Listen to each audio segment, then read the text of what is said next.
नमस्कार मित्रों, पिछले 2 दिन से आप लोग देख रहे होंगे डिफरेंट मीडिया हाउसेस में, चैनल्स पे कि जो नवयुवक हैं कितना उत्पात मचा रखे हैं। कहीं ट्रेन जलाना, कहीं सड़कों को रोकना। और ये सब किस लिए हो रहा है? जो केंद्र सरकार ने अभी एक अग्निपथ योजना का प्रारंभ करने की बात कही है। इससे संबंधित जो नोटिफिकेशन है वो केंद्र सरकार ने, रक्षा मंत्रालय ने 14 जून को निकाला है। पहले तो हम इसको समझें कि ये अग्निपथ योजना है क्या। अग्निपथ योजना में जो नवयुवक 17.5 साल से 21 साल, कुछ केसेस में 23 साल तक की भी लिमिट ली गई है, उनको 4 साल के लिए सेना में नौकरी का अवसर दिया जाएगा। इन 4 सालों में उनको वेतन के रूप में क्या मिलेगा, जरा उसको भी समझने का प्रयास करिए। 21,000 रुपये महीने पहले साल, 9,000 रुपये एक फंड में जाएगा और 9,000 रुपये गवर्नमेंट भी उस फंड में डालेगी। इसी तरह से अगले साल प्रति माह जो उनको वेतन मिलेगा उसमें बढ़ोतरी होगी और लगभग 9,900 रुपये उस व्यक्ति के कोर्स से निकलेगा और वो कंट्रीब्यूट किया जाएगा और वही सेम अमाउंट 9,900 रुपये केंद्र सरकार भी उसमें डालेगी।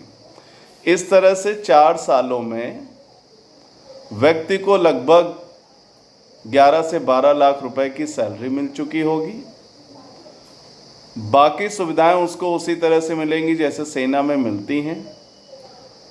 इसके अलावा जब वो रिटायर होगा तो लगभग 5,02,000 का कंट्रीब्यूशन उस व्यक्ति का स्वयं का होगा और 5,02,000 रुपये का कंट्रीब्यूशन सरकार का होगा। तो लगभग 11 से 12 लाख रुपए वो भी रिटायरमेंट के बाद मिलेंगे। अब विरोध जो कर रहे हैं युवक, वो कह रहे हैं कि 21 साल के बाद क्या, 4 साल की नौकरी के बाद क्या वो अनएम्प्लॉयड हो जाएंगे। उनको ये समझना चाहिए कि जब आप 17 साल की उम्र में 12th करते हो, 10th करते हो, तो आगे की शिक्षा के लिए अपने आप को एनरोल करते हो, उसमें आप फीस देते हो, फिर आप इंजीनियरिंग करो, कुछ भी करो तो आपको उसमें सिखाया जाता है और उस सीखने के लिए आप लाखों रुपए देते हैं। यहाँ पे क्या है, आपको नौकरी मिली, नौकरी के साथ साथ तनख्वाह मिल रही है, तनख्वाह के साथ साथ आपको एक 4 साल के बाद एक लमसम अमाउंट भी मिलेगा जिससे कि आप आगे का अपना कोई व्यवसाय शुरू कर सकते हैं और इसमें आपको सिखाया भी जाएगा, स्किल्स भी जनरेट की जाएंगी। ऐसे आप देखिए हिंदुस्तान में, अब मैं आलोचना नहीं कर रहा ये शिक्षा व्यवस्था की, लेकिन शिक्षा व्यवस्था भी है क्या? शिक्षा व्यवस्था में सिर्फ आप सर्टिफिकेट गेन करते हो, आपके अंदर कोई हुनर नहीं पैदा होता। लेकिन यहाँ पे क्या है, आप और आपके वो 17.5 साल से लेके 21-22 साल तक की जो उम्र होती है, ये बड़ा कटु वाक्य है, लेकिन आप समझिए आप इस उम्र में करते क्या हो। आप इस उम्र में कहीं पे ग्रेजुएशन में एडमिशन ले लेते हो, किसी कॉलेज में, किसी गांव में, शहर में, छोटे शहरों में, बड़े शहरों में, कहीं पे भी। मैं नहीं कह रहा कि सब लोग उसी दिशा में चले जाते हैं, लेकिन कुछ लोग भी अगर दिग्भ्रमित होते हैं, पथ से भटकते हैं, तो ये नुकसान ही तो है ना। तो वो करते क्या है, ये 4.5 साल जो है पूरा उनका एक तरीके से व्यर्थ जाता है। वो गुटखा खाने में, इस तरह की चीज़ों में चला जाता है। ये बड़ा कटु है, अब इसको स्वीकार करना, हो सकता है मेरे इस वीडियो के बाद लोग कमेंट भी करें इस पर। तो आप उन 4 सालों में इन बुराइयों से भी दूर हैं, नंबर 1। नंबर 2, आपको वहाँ पर तनख्वाह भी मिल रही है। नंबर 3, आपके अंदर स्किल्स भी जनरेट की जा रही हैं। नंबर 4, जो ये लोग कहते हैं कि 4 साल के बाद क्या, तो जब 4 साल के बाद आप पहले से तुलना करो अभी की, पहले आप तो 4 साल में कोई कुछ खास गेन नहीं कर पा रहे थे, तब भी आप अनएम्प्लॉयड रहते थे। अब कम से कम आपके अंदर एक स्किल है, एक हुनर है, और उस हुनर के बदले कई सरकारें तो इसमें, जैसे यूपी सरकार ने तो बोल दिया कि हम पुलिस में इनको वरीयता देंगे, सीआरपीएफ में वरीयता मिलेगी, और भी इस तरह की जो सर्विसेज हैं, पैरामिलिट्री फोर्सेस हैं, उनमें आपको एडवांटेज रहेगा। और सीधी सी बात है, मैं एक एम्प्लॉयर हूं तो मैं उस तरह के व्यक्ति को एम्प्लॉय करना चाहूँगा जिसके अंदर किसी तरह की कुछ स्किल्स हैं। तो डेफिनेट सी बात है कि आपके रोजगार परक होने के जो चांसेस हैं वो ज़्यादा हो जाएंगे उसके बाद। तो इसलिए, और ये जो विरोध कर रहे हैं ना, मैंने कई साल पहले एक सर्वे हुआ था स्विट्ज़रलैंड के अंदर कि अनएम्प्लॉयमेंट अलाउंस देना चाहिए कि नहीं, वो लगभग इंडियन करेंसी में 2.25 लाख रुपए आ रहा था। तो 76% लोगों ने मना किया नहीं, बाकी 24% के आसपास लोग थे जो कहते थे कि हाँ देना चाहिए। तो वो जो मानसिकता है कि नहीं हमें फ्री में कुछ नहीं चाहिए, वो मानसिकता अभी भी इंडिया में आने में बड़ा समय लगेगा। यहाँ पे तो हमें यह है कि सरकार हमें पालती रहे, हमें पोसती रहे, और हम कुछ नहीं करेंगे। हम ना स्किल्स जनरेट करने की बात हो रही तो हम वो भी नहीं करेंगे, हमें 4 साल में सरकार काम करने के बदले पैसे दे रही तो हम वो भी नहीं करेंगे। बातें केवल व्हाट्सएप पे बहुत होंगी कि हम अपने देश के लिए ये कर देंगे, वो कर देंगे, वो कर देंगे, कुछ नहीं। यहाँ पे आप देखिए कितने कई तरीके से फ़ायदे हैं। जब यंग एज का बंदा, नई उम्र के बच्चे जब सेना में सम्मिलित होंगे तो उनको टेक्नोलॉजी को सीखने में समय कम लगता है।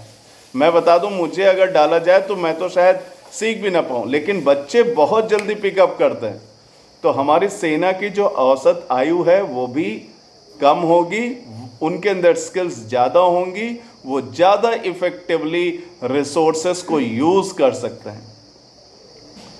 इसलिए मेरा मानना है, और ये जो उत्पात कर रहे हैं, अब देखिए फिर भी ये पॉलिटिक्स है पूरी तरह से, तो इनमें जो समझदार लोग हैं वो अपने आप को किनारे करें, जो पॉलिटिकल पार्टीज़ हैं वो अपोज करेंगी। विभिन्न सरकारों को देखना पड़ेगा कि इस तरह के उत्पात लोग ना कर पाएँ, क्योंकि उनका तो उद्देश्य सिर्फ एक ही है कि अगर सरकार कोई कार्यक्रम लाई है तो उसका पुरजोर विरोध करना, उसमें लाख अच्छाइयाँ हो। मैं कल एक चैनल पे देख रहा था, डिफेंस एक्सपर्ट बैठे हुए थे, उन्होंने तो पता नहीं कितनी दसियों खूबियाँ बता डाली इसकी, मैंने तो सिर्फ 3-4 आपको कोट की हैं। तो मेरा कहना यह है कि इस तरह का विरोध करना बंद करिए, सकारात्मकता की तरफ जाइए, देश के निर्माण में सहयोग दीजिए, और ये जो उत्पाद आप मचा रहे हो ये 4 दिन मचा लोगे, उसके बाद फिर वही। और उत्पाद कहाँ मच रहा है ये आप देखिए, जहाँ पे शिक्षा का स्तर कम है। और फिर आपसे कौन कह रहा है आपको नहीं करना नौकरी? आपको लग रहा है 4 साल बाद आप क्या करोगे, ये 4 साल बड़े बड़े प्रोडक्टिव होते हैं, इन 4 सालों में मैं, तो ठीक है आप मत जाओ ना, आपको कौन कह रहा है जाने के लिए?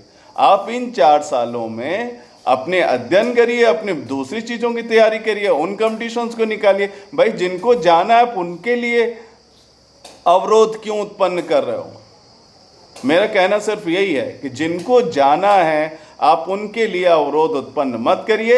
आपको नहीं जाना है, कोई आपके लिए कंपलसरी नहीं है। आप घर बैठिए और हमारे जैसे जो टैक्स पेयर की संपत्ति से को आप नुकसान पहुंचा रहे हो, इसको करना बंद करिए।